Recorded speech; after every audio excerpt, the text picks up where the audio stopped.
About a month ago, the Foreign Minister Eli Cohen submitted to the UN a demand to implement Resolution 1701 that ended the 2006 Second Lebanon War and stipulates that Hezbollah has to move north of the Litani River, away from the Israeli-Lebanese border. What I know is Israelis will not live with that threat. The government believes that this problem is going to be solved. How do I know they believe it? They're paying the hotel bills of 100,000 Israelis so that they don't have to live in their towns on the northern border. Israel wants to finish the Gaza war, at least the massive, 4-division period of the Gaza war that it's planning to finish in January, free up a lot of soldiers, send them home for a couple of months to rest, and then take care of that northern border problem. I know that that's what everybody wants, and by everybody I mean Gallant down to the grocer at your local grocery store.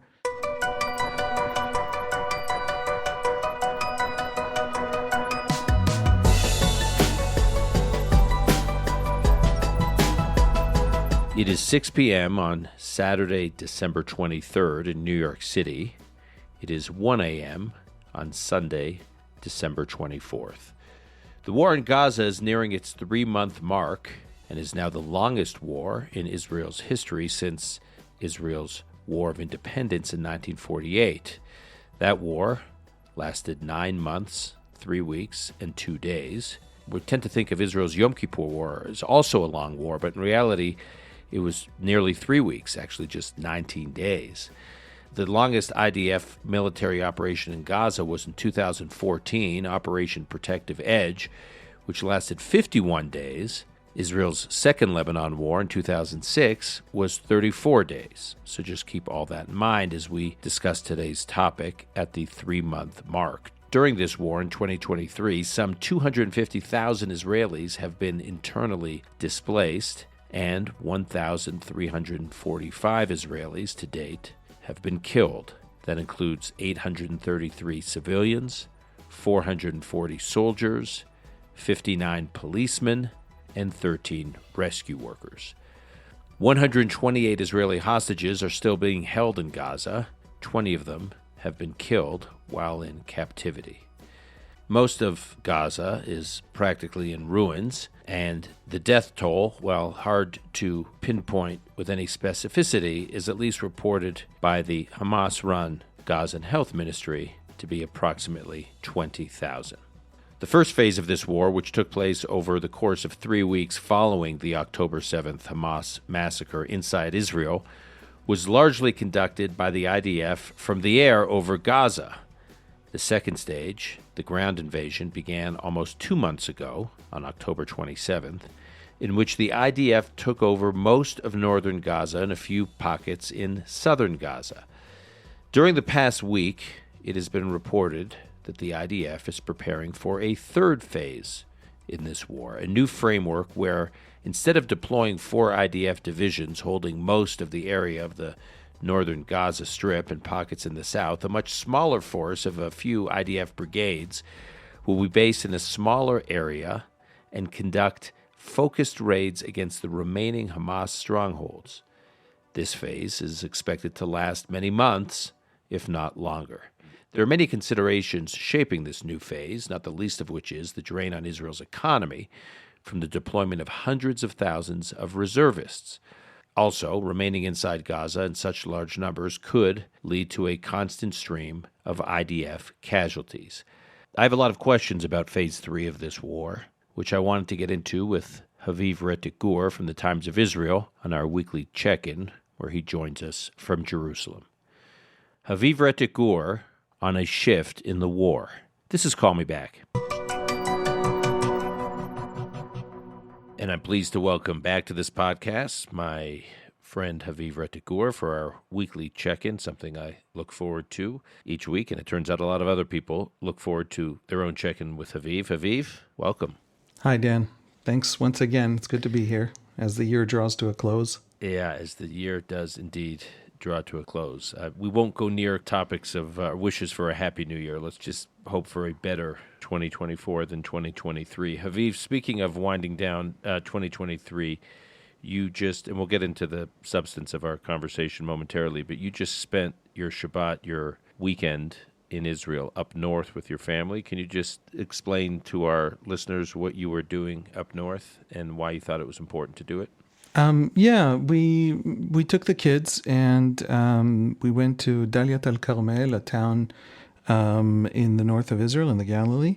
It's a Druze town. The Druze are a fascinating minority. They are Arabic speaking. They have a religion that is an offshoot of Islam. It is Half of Shiite Islam, right? It's a very complicated story, but and they have their own story from the how the biblical prophets sort of stack up in different ways, and the religion is actually secretive. Long story short, the Druze have, since the founding of Israel, at the community's own request, at the request of the religious leadership of the community, been serving in the Israeli army, see themselves as proud Israelis. Daliat al-Carmel has got Israeli flags in every corner alongside the very colorful Druze flags. We went to a bed and breakfast run by one family. The father of the family explained that of 7,000 people in his family, he used the word family. It's usually translated into Hebrew chamula, which is a clan, basically. Of 7,000 people, 1,000 are right now in Gaza, with the forces in Gaza. With the IDF forces, 1,000 with the IDF. With the IDF, and they have seen many killed, and there are pictures of them in Daliat al-Carmel. And their economy is also suffering terribly because so many men are gone. So we wanted to take a weekend, away and relaxing and just being with the family. I was traveling. My wife is going to be traveling, so it was a good opportunity. And we wanted to do it up there, to drop some shekels there, to meet, again, the Jewish community. And it was fun. It was beautiful. We got caught in a torrential downpour, which in Israel is extraordinarily special. There's special prayers of gratitude for those kinds of situations, just so we understand how rare it is. And and it was amazing. We spent the time in the woods in the Galilee. Beautiful. Well, thanks for sharing that. And it's just another reminder of the complexity and highly diverse population. And I just hope as people visit Israel, both with these solidarity missions that are taking place right now post-October 7th, and just generally as people travel to Israel long-term, long beyond this period, that they try to get those kinds of experiences and meet the diversity of the people of this country, because I just think from afar there's often a one-dimensional, very surfaced view of this population and this society. And we're going to return in a future episode to a discussion about these different communities, the Druze community and how it compares to the larger Israeli Arab community, and the anyways, we can go on and on and on. It's its own topic. I don't want to get into it today. It's very complex, but I just wanted to spend a moment on your weekend and now get into the substance of today's episode, which, Haviv, over the past week or so, there have been many indications that the IDF seems to be preparing for a new phase in the war. We'll call it the third phase. And just to recap, the first phase was the air campaign, which lasted a few weeks, and then it was followed by a massive ground operation, larger than Israel has ever conducted in Gaza. And it's gone on longer than any ground operation in Gaza. And now we are entering the third phase, which, based on reports, is a much smaller force, much smaller IDF force, which would be based on the IDF standing army rather than reservists. And it would converge to it would basically be based in a smaller defensible area, and it would conduct focused raids against the remaining Hamas strongholds over a very long period of time, months, if not more. So the theory being that Israel could not maintain this presence in Gaza for months, if not more, but a smaller presence of the standing army based in a more defensible area going in doing these targeted operations. And this long new phase will have tremendous impact on how the war is fought. It will be much different, it seems, in the way the war has been fought so far, and certainly how it will be discussed inside Israel and internationally. It will look a lot different, and therefore will have implications, of course, on domestic Israeli politics as well. And that's what I wanted to discuss with you today. So first, can you paint a picture of this new deployment and fighting routine? And I know the details are, for obvious reasons, still vague, but it sounds like the IDF will be in these smaller areas inside and outside Gaza and enter periodically with a few brigades, focus on some tactical goals aimed at Hamas militants and infrastructure. So can you just describe a little bit about what this looks like? Yeah, this has been sort of the leading topic of Israeli media over the last few days. The major columnists have been talking about it, which is that the army has told a lot of reservists over the last week and some that they're getting out in January. So it's going to massively reduce its footprint sometime in January. That is something that an increasing number of soldiers and families are finding out. And of course, therefore, that's making it into the press.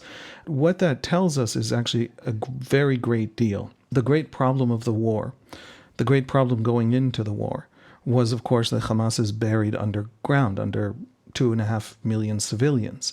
And how do you get to even the beginning of the ability to actually engage this enemy? This is an enemy that uses guerrilla tactics, which is to say they attack and then fade away into the civilian population, but at a scale never seen before in the history of guerrilla warfare, because it built an underground, essentially city network almost, right? What we call the metro. So that took several stages of creating a path to Hamas, to the tunnel entrances. And that involved a massive ground maneuver after the airstrikes. And now comes a stage that you could call the tunnel war. You could call it the counterinsurgency. The army is calling it the low-intensity stage. And that involves hunting out Hamas strongholds. There will still be serious urban warfare in Khan Yunis. There will still be, battalions of hundreds and sometimes thousands of men moving in on entire sections of a city, but it will no longer be 4 massive divisions, right, which is just a couple 100,000 strong. I'm not saying exact numbers here, but just to understand the scale of things. So it's going to be massively reduced footprint, and one of the other critical points to understand is there's not going to be a schedule. So until now, there was a lot of pressure. The civilian death toll was very high. That created tremendous diplomatic costs and diplomatic pressures, not just on Israel, but also on, allies of Israel and the U.S. especially, but also Britain and France and elsewhere. And so there was this demand, there was this pressure on Israel to get to this next stage, to the low-intensity stage, the stage of much more targeted operations that are much more focused on specific Hamas targets, on building intelligence. Israel has reached I mentioned criticism. The criticism has essentially been, maybe Israel's most famous columnist is a gentleman by the name of Nachum Barnea at the Yediot newspaper. And he wrote a column about this shift this week that I think reflects, I'm just going to say it, he has a platform. If he wants to respond, I'd be delighted to engage him on it. But I'm just going to go ahead and say it because these are his published words. It reflects exactly the kind of habit that journalists sometimes get into of trying to sort of grab the lowest hanging rhetorical fruit because you always have to be saying something. So his column is a criticism that the north of Gaza isn't yet pacified, by which he means Hamas units underground are still able to launch targeted attacks on IDF troops once in a while and usually unsuccessfully. The army smells the end is a quote from his column, and it wants more achievements before the ceasefire. That's how he understands this reduction to low intensity. I think that's all a very silly, it's not just silly, I think it's ultimately a political way to think about what's happening, because the political echelon of this government has said Hamas will be destroyed, Hamas will be decimated. The actual cabinet decision back in October said Hamas's regime will be toppled, and the army has been speaking since then of the Hamas regime being toppled in Gaza, not of the destruction of the idea of Hamas or whatever that means. The regime, Haviv, refers to the fighters, the fighting force, to the extent that it can be distinguished from the civilian population. The leadership of Hamas, which is Sinwar, Yahya Sinwar, Mohammed Sinwar's brother who built the tunnel system, and the 7 or so deputies to Sinwar, as I understand it, to and DEF, and basically the leadership structure, and then the whole governing mechanism of Hamas over Gaza. Is that what the IDF and the Israeli government are referring to when they say the regime? Absolutely. Basically? And the cabinet decision makes it clearer. It's more vague, but also more specific in an odd way. It says the capacity of Hamas the military and governing capacities of Hamas in Gaza. That is going to be destroyed. In other words, not every last member of Hamas, not every Hamas website, and not every Hamas, idea and every Hamas mosque, but the capacity to engage in, essentially the capacity to ever threaten Israel again. That is what's going to be destroyed. There was the first stage and a second stage. You laid them out very clearly, and now is the third stage. And the third stage is long. Explicitly, the army has specifically refused to set timetables, and it has even discussed last Tuesday, I think it was, there was a cabinet meeting with the chief of the IDF, Herzi Halevi, and he talked about how the Americans took 10 years to get Osama bin Laden. And that was him explaining to the ministers, folks, Sinwar is a dead man, and every day of his life it will be lived with the knowledge that he's a dead man. And it could take a while. And it could take a while because he's literally doing nothing else with his life except hiding. And so, fine, that's great, that's okay. This is now that stage. This is that long, slow, grinding, you could call it pacification even. This is that long, slow, grinding stage. And one really important thing to understand about it is if we're entering a counterinsurgency, then you want as few targets for the enemy as possible. So a much lower IDF footprint on the ground deep inside cities and inside urban areas is an advantage, not a disadvantage. You don't need to hold massive amounts of territory the way you did before. The simple fact that so many thousands of Hamas fighters are dead and so many are arrested and interrogated means that there's a vast new intelligence bank to work with in Gaza for this new kind of war that'll focus on elite units and intel. So that's the new stage. It was going to be the third stage from the beginning. And it looks like it's going to clear a huge number of soldiers out, massively reduce the burden. I have, as I mentioned before, members of my family who have just literally been called up now for 8 weeks. And their jobs are frozen, their lives are frozen, they've had kids born, and they still haven't gotten out except for 24 hours once in a while. So they're going home. That's going to be something that all Israeli families and the Israeli economy is going to have feel that relief, and that's looks like that's all going to happen in January. Haviv Kochavi, the former IDF chief of staff, Herzi Halevi's predecessor, back in summer of 2021, after there was an Israeli operation in Gaza against Hamas, against Palestinian Islamic Jihad, he made some comment about that this was a turning point or so. I don't know the exact words, but effectively it was Israel had reached a new stage in its knowledge and discovery of the tunnel system after summer of 2021, which in retrospect, given what he was referring to, relative to what the IDF is discovering now, seems to be day and night. Can you talk a little bit about how surprised you are, how surprised the IDF seems to be by the scale of this subterranean network in Gaza? And the reason I'm asking is, should the IDF and the Israeli public be horrified by how much Israel did not know about what had been built underground? I don't think anybody was surprised by the sheer scale, because as a headline, just knowing that this is a thing that is happening at a vast scale, all of us have known that. But it is, yes, I think horrifying and worrying, and really, I think, inspires a sense of vulnerability to understand how little the IDF knew in detail. It was tracking, cement shipments. It was tracking, the workforce deployed by Hamas.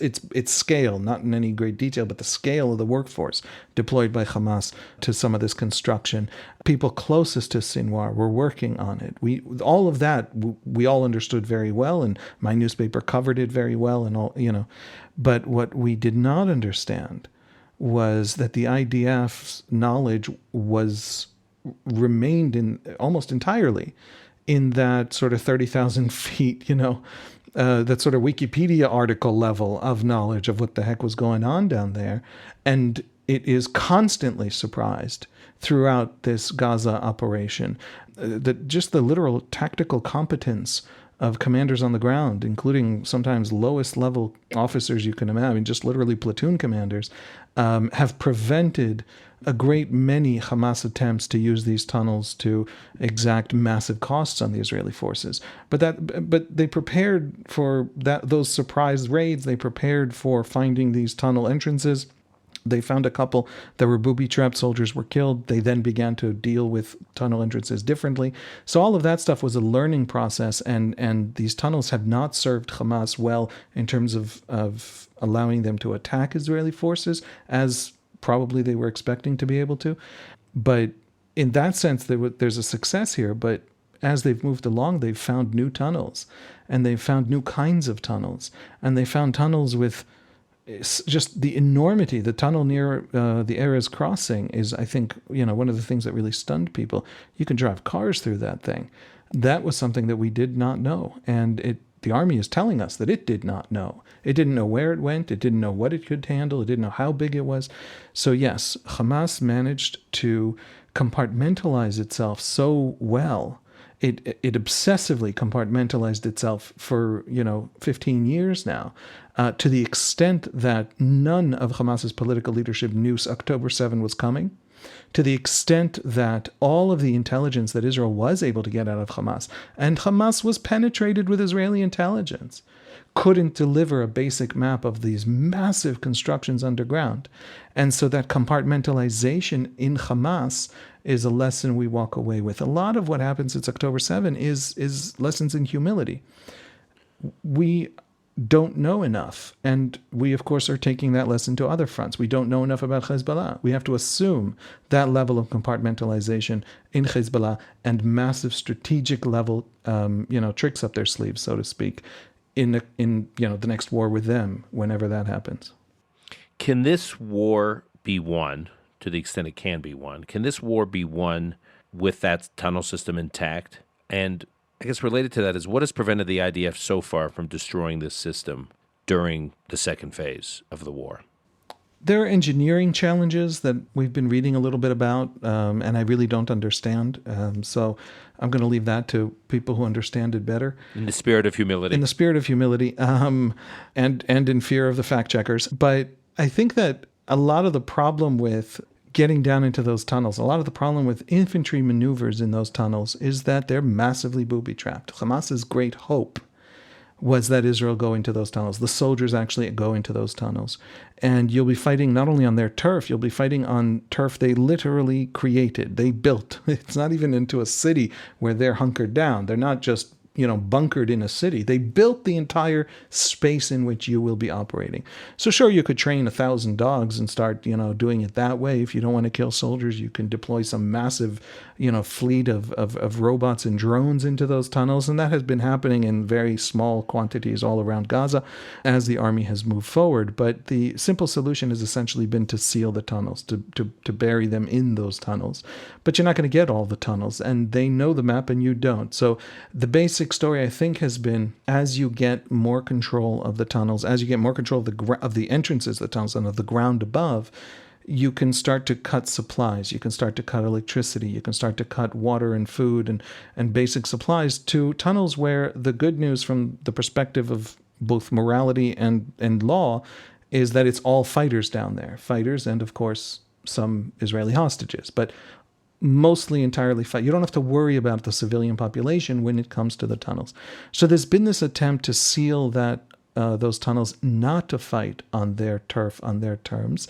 One of the ironic elements of fighting those tunnels, there was this, I believe it was a colleague of mine, the military reporter at Haaretz, Amos Harel, I think I read it in his reporting, was an incident where the army captured a company commander of Hamas fighters, I believe in Shajaiya, the Hamas really stronghold, massive stronghold in Gaza City. And he hasn't received orders for quite a while, for many, many days, from his battalion commander. And he did not even know that his battalion commander had already been killed by Israeli forces. And so this is an incident that the army released, and it was reported in a few places. He continued to fight. And he said that if he had known that his battalion commander was killed, and that in fact there was no larger battalion framework that he was now fighting as a part of, that he was a small pocket of resistance left and he was doomed, then he would have surrendered, as many, many forces have surrendered. So the compartmentalization is part of the battlefield, and it makes it very, very dangerous. You can defeat Hamas strategically, rout all of their massive forces, and still have 150 little pockets that you will have to expend the lives of your soldiers rooting out and pulling out of those tunnels, and they might not even know they're supposed to stop fighting at this point. And so all of those factors make the tunnels very difficult, and they also mean that if you want the Israeli army both to do it right and with a minimum of cost, you need time.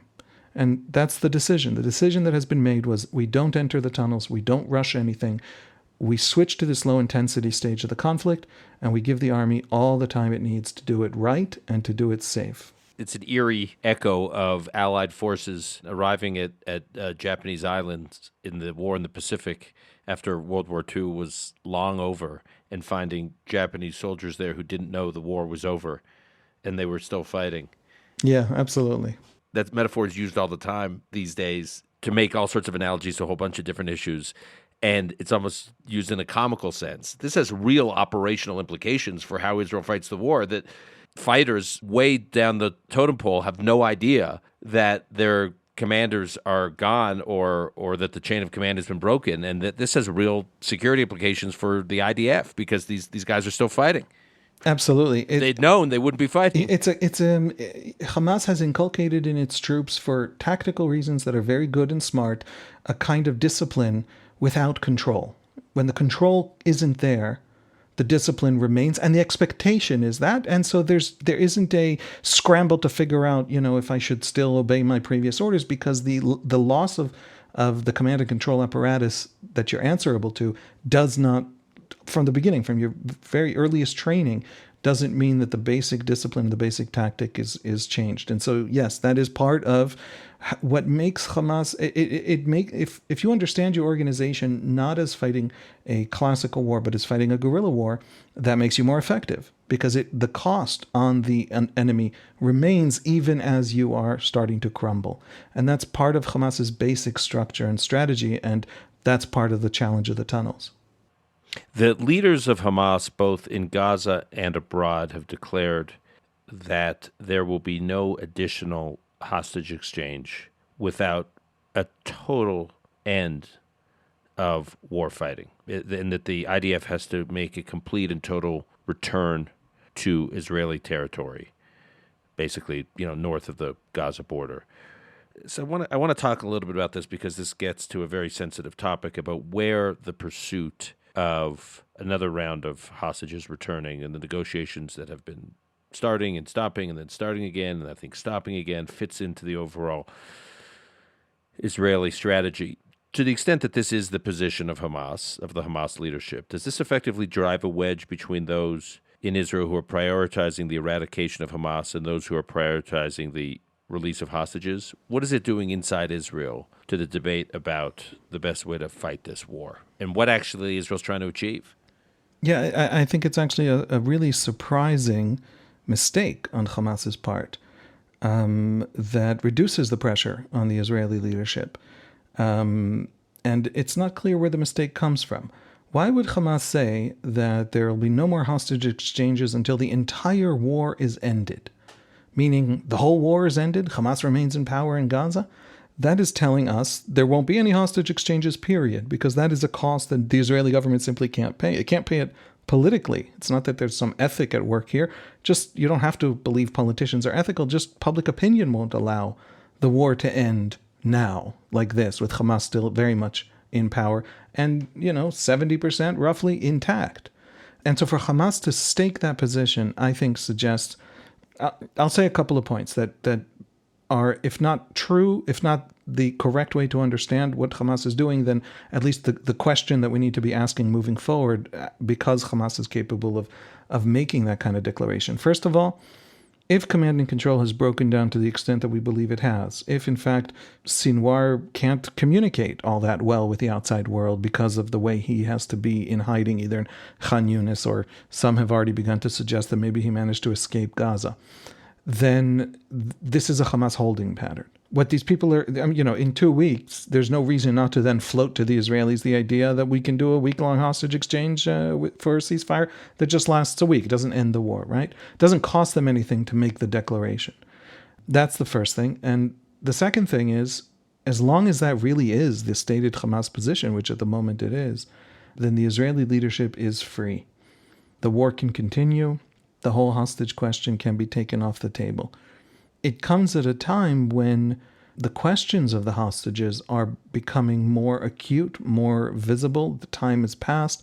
I think, as you said, the trauma of October 7, the intense, immediate trauma of October 7 is receding into a kind of collective ethos, collective memory. But it isn't. We're not still reeling from the sheer shock of it all. So the ability of the families, the ability of the organizations working to launch a real campaign to pressure the Israeli government to be more conciliatory for the hostages is beginning to be felt. There are protests that you're beginning to feel. My personal view is none of this is going to go anywhere. The Israeli government will not concede, will not be more conciliatory. The defense minister has argued from the beginning, and we've talked about this, that the only way to get hostages out is to put massive pressure on Hamas. And that is still going to be the strategy to the end. And we're not going to get every hostage out. And that's basically the story. That story is not going to change. But this Hamas demand that the war end or there'll be no hostage exchanges is so ridiculous that I think it's the opposite of what it looks like. It isn't Hamas upping the pressure. It's Hamas taking a step back because it's either incapable or doesn't want to even begin to talk about a hostage exchange. You mentioned Amos Harel, who is a writer, an analyst for Haaretz, longtime, one of the most experienced veteran journalists covering the Israeli defense and national security scene. He's been a regular guest on this podcast. He also has recently been writing about what he characterizes as almost like an unbridgeable gulf between the IDF's repeated messaging about the war's achievements and pursuit of those achievements so far, and then the reality on the ground, and how the reality is, it's not that the IDF is misleading the public, but how the IDF is talking about where this is going in pursuit of the objectives is just disconnected from what's actually happening on the ground. How do you respond to that? And then also, what effect is this all having on what Amos is describing, to the extent that you agree with his characterization? What effect is this having on public opinion in Israel? I'll say this. First of all, I respect Amos very much. My complaint about newspaper columnists just starting to take a negative, depiction of how the war is going as part of their, essentially, there's a kind of fear among the left-leaning political columnists that if the war is very successful, it rehabilitates Netanyahu from the catastrophe that his own Gaza policy led to on October 7th. And so politics as the shock, right, fades away in the distance, the trauma's still there, but not the shock, politics has come back in full swing. I mean, Likud is now in full campaign, Netanyahu is in full campaign mode, and everybody's starting to debate whether or not we're still united, and all that kind of stuff is coming back. And I think that's bleeding into a lot of these columns. Now, Amos, I want to put aside from that because he really is. By the way, you're just for disclaimer purposes, you're not saying this in any way as a defense of Netanyahu. You're often a fierce critic of his. You're just contextualizing how the analysis and reporting out there is feeding into or is being fed by this political reality. Yeah. By the way, I don't think Netanyahu survives this politically, not even a little bit. I'm happy to debate that and discuss that and try and make the argument. But I do think it is shaping not just right-wing rhetoric around the war, which it is now shaping. It's also shaping left-wing rhetoric about the war, including a lot of these newspaper columnists.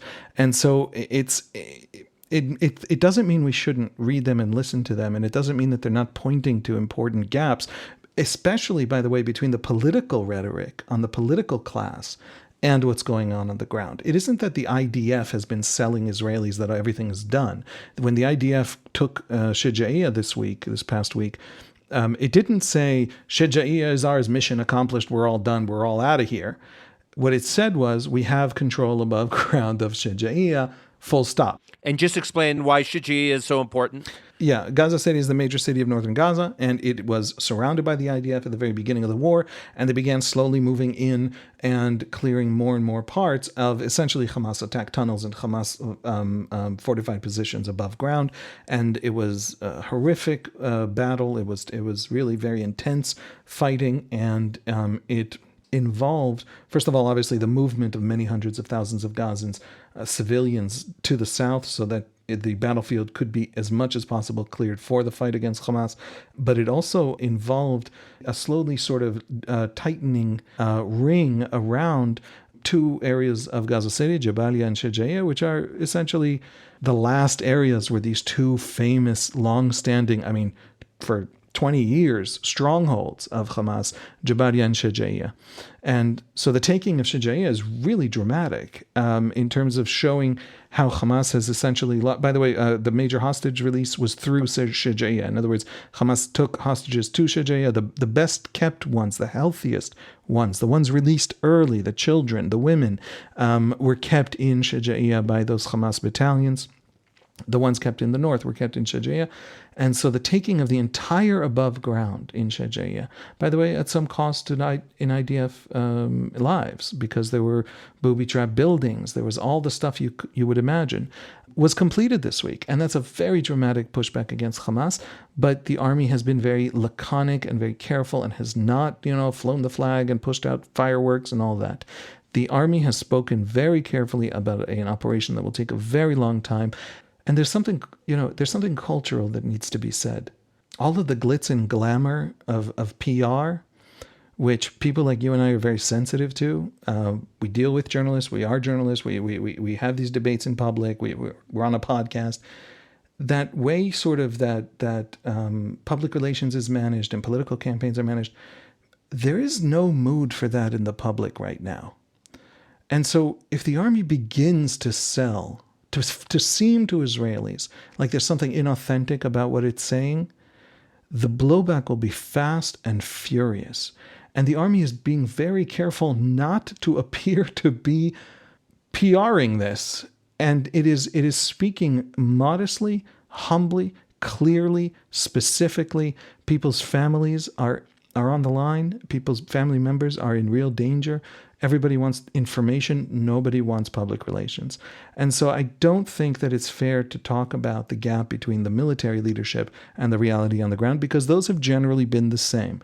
There is a gap between the bombastic comments of politicians who want to show that they're more anti-Hamas than the other politicians and the reality on the ground. And that is something that's fair to talk about. Amos Harel, from my reading, generally agrees with our depiction of what's happening in the war up to now. In other words, he does think we're moving to a third stage. That stage will last a long time. It is a necessary stage. It's good we've gotten to that stage. It means a lower death toll for Palestinian civilians. It means a lower death toll for Israeli soldiers. It also is the kind of long, sustained operation that will actually uproot Hamas from those tunnels. There's not going to be a fast whiz-bang operation to pull everyone out of those tunnels. Except, I don't know what, flooding everything with lava. There is no such option. It's not an obvious solution. But there's all this speculation about seriously flooding the tunnels with seawater, and this stuff is leaking out into the press about the IDF is experimenting with this and experimenting with that to flush out the tunnels without having to send in a lot of ground forces into what otherwise, as you're characterizing earlier in this conversation, is more of like a meat grinder underground for awaiting Israeli troops. Is all that science fiction, the idea that the IDF has an option? It's not science fiction. But if you know about it before it happens, and you know about it from pictures the IDF showed you of pumps that it then put on social media, then the point is the telling. The point isn't the doing. I suspect, I have no proof, no evidence. If I knew, I couldn't tell you. So luckily I don't know. I suspect that the IDF wanted to throw the threat out there of flooding. It absolutely can flood those tunnels very easily. It's a little bit of engineering work underground. It's not a big deal. The Israelis have been moving water around for generations. We're great water engineers. It's part of our national ethos. It's not an actual problem. The problem isn't logistical. The problem isn't an engineering feat. The problem is the hostages. The problem is making sure you get every last tunnel. The problem is, we might actually do it. In other words, there might be so few problems that we might actually, in the end, decide to do it, at least after the next hostage exchange, something like that. But the point of announcing we're going to do it was to see what pops out from underground and starts running away.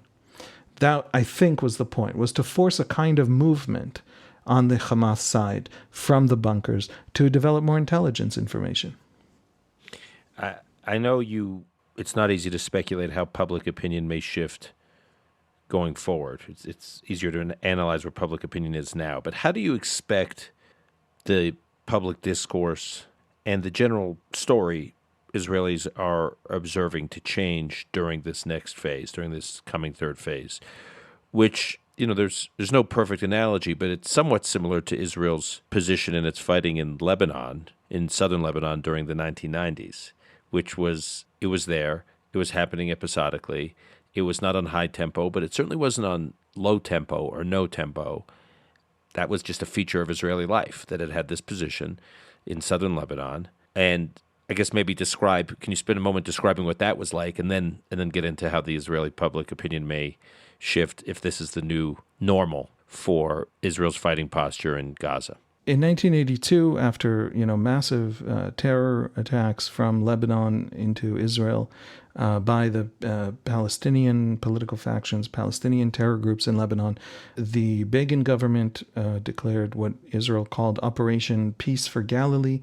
We have since come to call it the Lebanon War.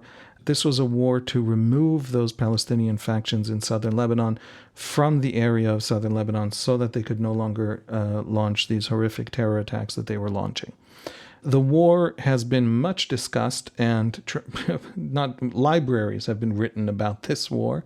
A listener would do well to just literally read the Wikipedia article about it, just to get the basic outline. The Israeli forces move in. Ariel Sharon, the defense minister, gives the order to continue all the way to Beirut, probably, apparently not without, the consent of the larger cabinet. And Israel, he has these designs on transforming Lebanon, making Lebanon a more pro-Israeli, more comfortable for Israel kind of buffer.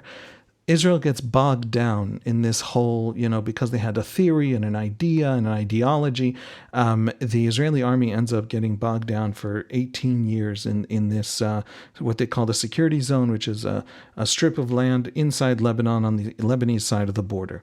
And that sparks the creation of the Four Mothers movement. These are mothers of young men, soldiers who were killed in Lebanon, to pull out. And it is successful. In May of 2000, the IDF, the order is given by Prime Minister Ehud Barak to pull out. And Israel pulls out overnight. It pulls out of South Lebanon.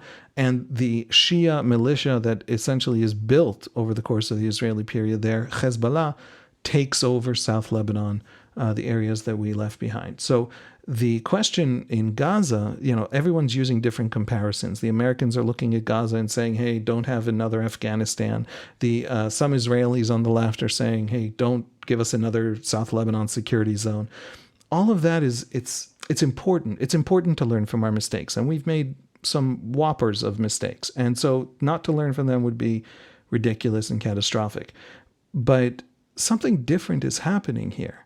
What is happening in Gaza right now is not a kind of, engineering of our strategic environment kind of impulse that you saw in the Lebanon War in 1982. Israel does not need an empire in Gaza. That's not why it's in Gaza. Sorry to say something so silly, but that is something being said now by all kinds of fancy people at fancy think tanks. What is Israel doing in Gaza? It doesn't need to Gaza for any ideology. It doesn't need Gaza to be one way or another. The only thing it seeks in Gaza is quiet. It needs from Gaza safety. It absolutely needs from Gaza safety, and it cannot ever again compromise on having safety from Gaza. But that's it. That's the goal. There is no other goal.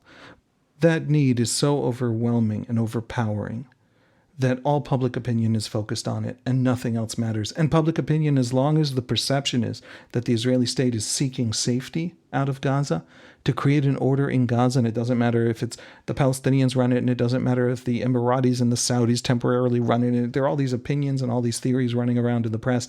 None of that matters to the public. What matters to the public is safety, fundamental, basic safety. Incidentally, that's the Israeli priority in the north.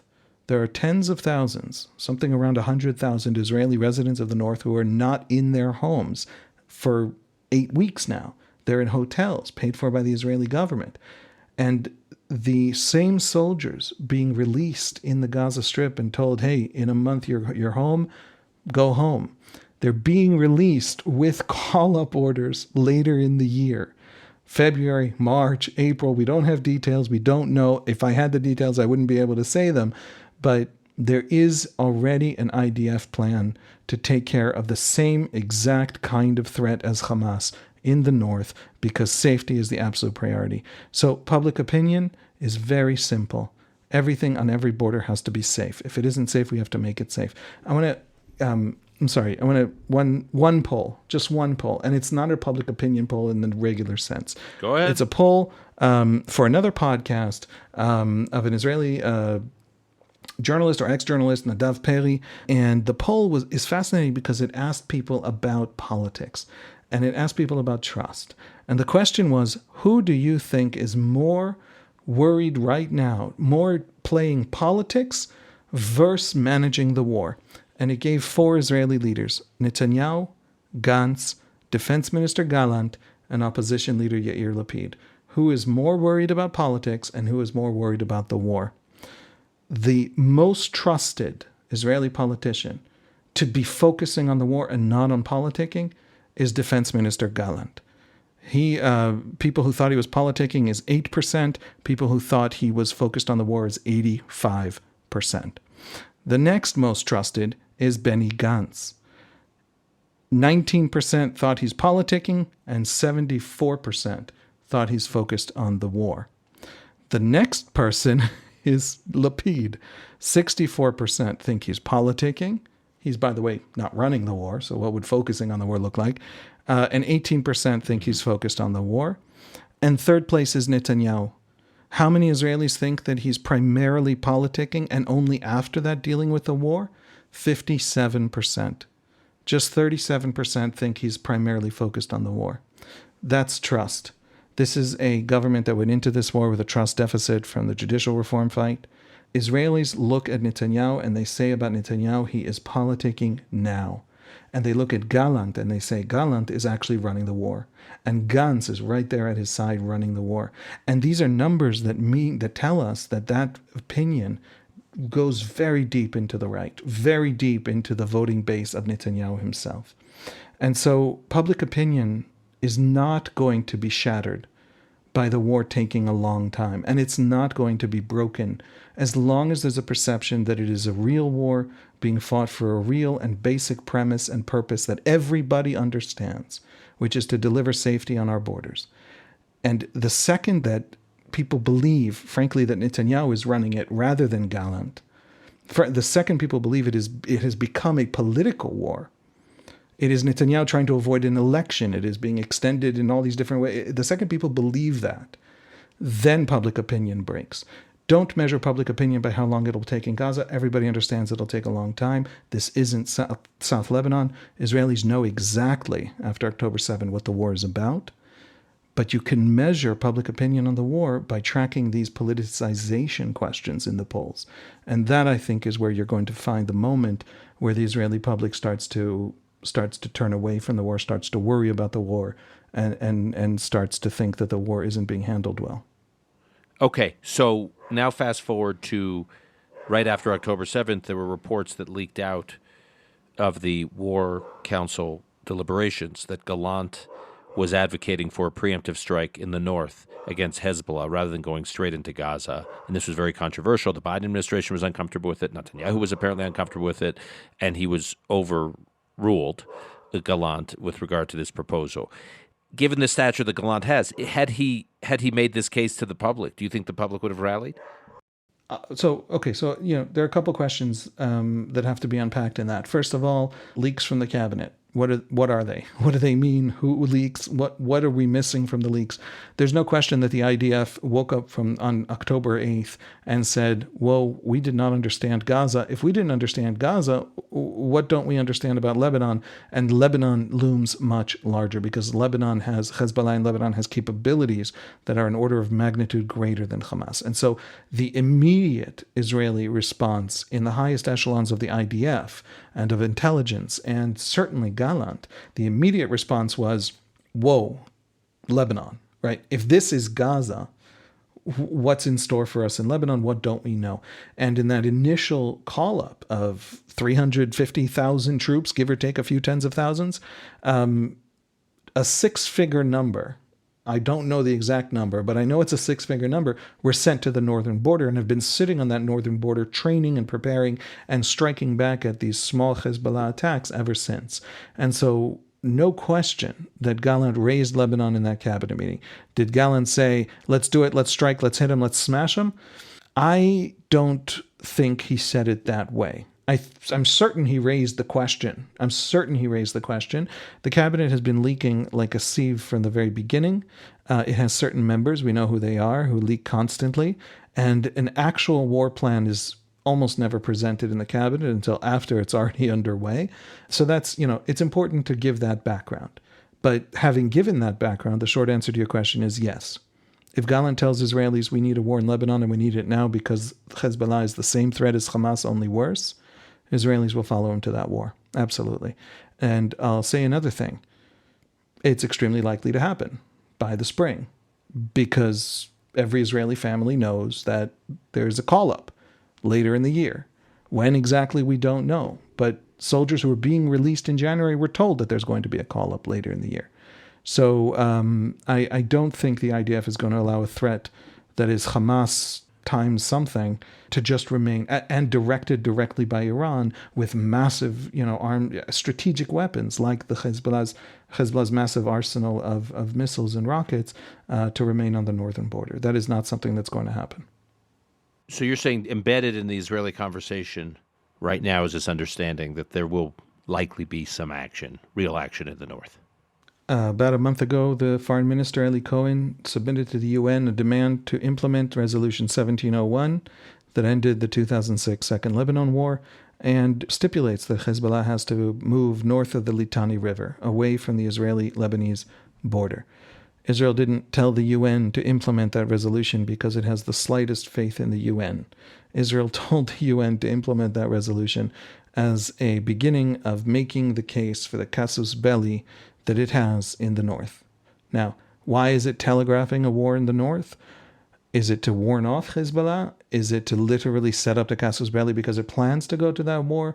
Is it to throw everyone off balance because in a war, why not telegraph all the things all at once and keep the enemy guessing? I don't know. What I do know is simple. I go back to simple principles. I go back to simple lessons. I try to go back to simple people because that, I think, is where history is made. What I know is Israelis will not live with that threat. The government believes that this problem is going to be solved. How do I know they believe it? They're paying the hotel bills of 100,000 Israelis so that they don't have to live in their towns on the northern border. The threat, Hezbollah has been telegraphing itself that it is a massive threat by sustaining a low level of actual shooting war on the northern border throughout the Gaza war. Israel wants to finish the Gaza war, at least the massive, 4-division period of the Gaza war that it's planning to finish in January, free up a lot of soldiers, send them home for a couple of months to rest, maybe 6 months, and then take care of that northern border problem. I know that that's what everybody wants, and by everybody I mean Gallant down to the grocer at your local grocery store. How it's going to happen, when it's going to happen, that's another question. But absolutely, Hezbollah, the threat it represents to Israel, is no longer tolerable after October 7th. Okay. That's a topic we're going to come back to in another episode. In wrapping up, Haviv, I just want you to describe the political environment. And we've, on these weekly conversations you and I have had, we've strenuously resisted getting into the politics of the moment because we've been focused on understanding the war and the decision makers and the decision making and the reality on the ground and what's happening in Israeli society, and rather than who's up, who's down, politically. But this next phase of the war is going to be a new normal. And in terms of forecasting what the political environment would be like and how the political discourse could drive decision-making about certain issues, whether it's a two-state solution, which you and I have talked about on this podcast, or when you actually say the war is over. And again, I know it's hard to get granular in this forecasting, but just generally try to imagine what the environment would be like in this politically inside Israel for this next phase of the war, because it really could determine who's in power and who's making these decisions. The vast majority of Israelis, including 30% of voters for the government, told a poll by the Israel Democracy Institute earlier this month that they want an election immediately after the war. What is immediately after the war? If the war is going into a year and a half long counterinsurgency in Gaza plus something in Lebanon, it's obviously going to be potentially quite close. It's going to be we could be going to an election in the spring. We could be going to an election when the intense fighting in Gaza dies down and it turns into this different kind of war that we discussed. One sign that that's coming is that Netanyahu has literally launched the Likud campaign. Likud social media, Channel 14, which is a Israeli television channel that is just massively, deeply pro-Netanyahu. It has it has never stopped, but it has begun very intensively to have discussions and debates and messaging that is part of that Likud campaign. Part of the campaign is, what do you want for Netanyahu for October 7th? Why do you blame him? The army failed, and intelligence failed, and the Shabak failed, and all these other people failed. Part of the campaign is, it isn't Netanyahu's fault, but the center, the heart of the campaign is Netanyahu. He told this about a month ago to a bunch of Likud members of Knesset. In the Knesset, he said, if I'm not in power when the war in Gaza ends, then the Americans will impose on us a Palestinian state. And I will, if I am in power, I'm the only one, and you saw this between me and Obama, et cetera, who can say no to the Americans. The Americans have paid a lot of political capital for us. They have helped us, and they're going to cash in those chips after the war. And I'm the only one who can resist that. That's the campaign. Dear right-wingers, I'm paraphrasing, dear right-wingers, this war, we will win the war and lose the strategic, environment by having a Palestinian state established in Gaza and in a significant part of the West Bank if Netanyahu loses the election. And so you must rally to Netanyahu, no matter how much you blame him, no matter how much you hate him, no matter how much you think he's politicking now, mid-war, while soldiers are dying in the battlefield. You must support Netanyahu, because the alternative is a strategic catastrophe and ideological catastrophe. That is the campaign. It has been launched. It has been uttered from Netanyahu's own mouth, and we're watching that move forward. So the fact that that's now underway tells me, first of all, Likud's strategists, planners, pollsters, and Netanyahu himself believe that the shock of October 7 is worn off. Israelis are in a place where political debate can resume. That itself won't hurt them. I think, by the way, they're wrong, but let them try. And they also conclude that there's an election coming, and the longer they wait at this point to campaign, it'll already hurt them on election day. And so there's no choice but to campaign. All of that is to say, my day job is political analyst, so all of that is to say, you connect those dots, there's an election coming sometime after the major part of the war is done. When the Knesset calls an election, that triggers 90 days, and then you actually have election day. So if it's late January, early February, we're talking about late April, early May, something in that ballpark. If it's 6 months after that, that's a significant thing. That we'll all be trying to interpret that and understand that. Maybe it'll mean that Likud's internal polling tells it they're going to lose spectacularly, and therefore they're doing everything they can to cling to power. But that's what you should be watching. So we're already in pre-election season. It looks like we're going to be entering election season pretty soon.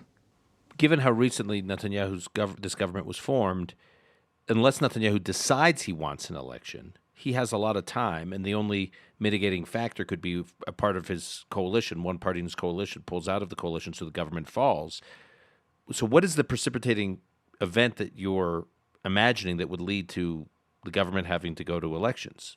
or the government being forced to go to elections. It can't just be because they're polling poorly. It would have to be that someone actually leaves the government. Yeah, no. Some party. Polling poorly is always a reason to stick to each other, to stay in power, to hope the polling turns around, right? Because polling poorly is not a moment to go to elections.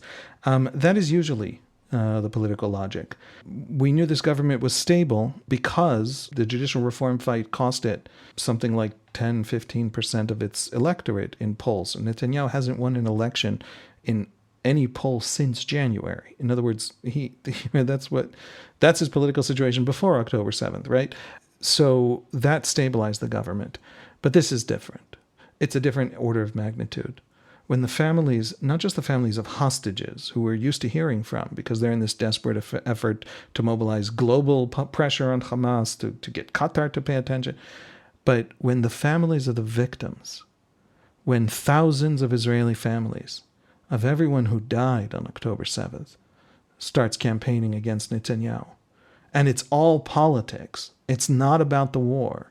It's not about unity. It's not about facing it together. It is about Netanyahu specifically and about what we call in Hebrew the conceptia, the concept, right? The concept was Hamas was deterred, contained, etc. This was the heart and soul of Netanyahu's strategy.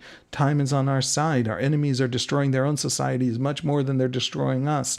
Our GDP per capita since 2007, when Hamas took over Gaza, has doubled.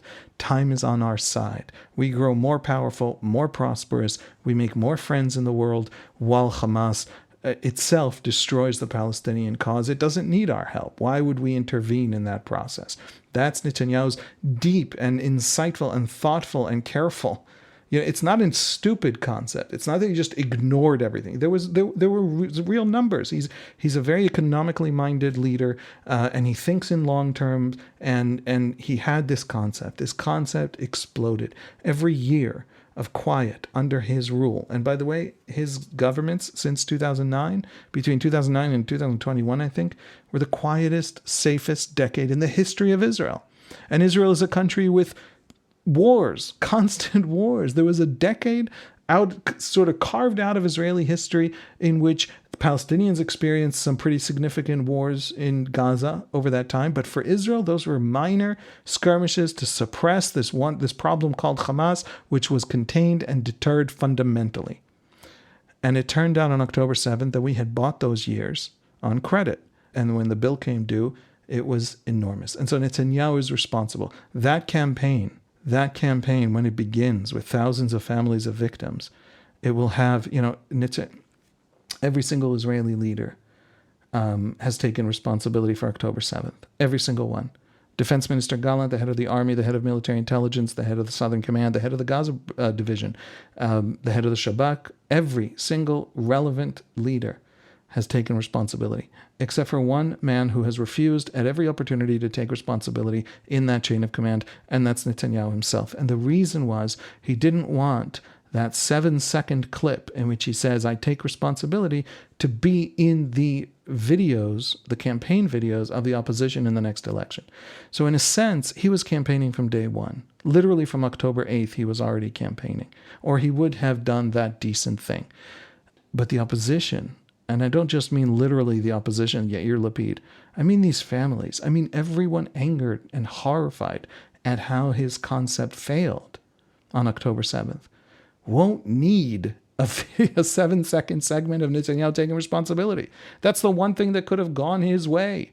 Gallant took responsibility. Gallant was the defense minister on October 7th. Gallant is deeply trusted because he addressed it directly. And he told Israelis, this was shameful, this was catastrophic, this was me. Netanyahu's failure to do that is going to work against him because you know what videos those families are going to have? Every single video from October 7th. And so this campaign is going to launch. They're going to do their best. Netanyahu is going to go down fighting. This is my estimation. Political pundits who predict are idiots because eventually they're going to get it wrong even if they're good at their jobs. But nevertheless, I try to imagine, ordinary Israelis I know, ordinary Netanyahu voters I know, I try to imagine how they will respond to that campaign. They'll vote for Netanyahu so that they don't vote for someone else. But not that many, and not passionately. And on election day, will they actually cast a vote for Netanyahu? Or will they say to themselves, can the Israeli right really not produce another leader, another politician? Is the Israeli right really locked in on Netanyahu for decades and decades? Is that really our fate, even after October 7? That sentiment is powerful. And the poll that I referenced from last week by IDI, 29% of coalition voters, of voters for the right-wing parties of this government, want an election after the war. And so I think that we're going to see an earlier election. This is a different moment from the usual political logic, which, because the government is collapsing in polls, favors stability. Not this time. All right, Haviv, we will leave it there. Thank you, as always. I will see you next week. Until then, Christmas will have come and gone. And so this is a happy Erev Christmas, Eve of Christmas, when people will be listening to this. And I look forward to connecting with you in a week. Thank you. Merry Christmas to all our Christian listeners.